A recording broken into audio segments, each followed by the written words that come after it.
So poke is quadrant one, low calorie impact and high enjoyment, and it fits all four of the lenses of fat loss perfectly.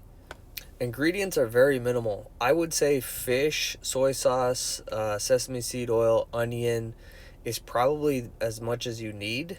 But as you can see, I put a little bit of dried seaweed in here, ogo, just because I like it and I had access to it at the Japanese store.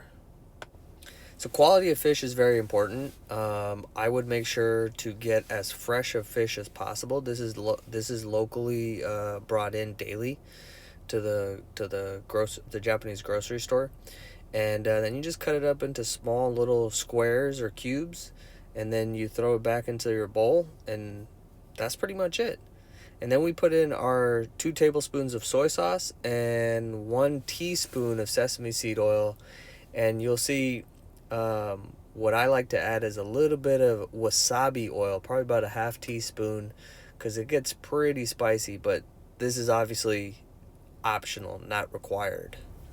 And that's pretty much it. And then from here, like, I just put on a glove and get in there and mix it all up. And then the only thing left to do is make the rice. So a lot of people will use, they'll make the rice themselves. I love these little microwaveable sushi rice, and you just put it in there for 2 minutes and you got phenomenal rice. And that's probably the most difficult part when you're making anything like this.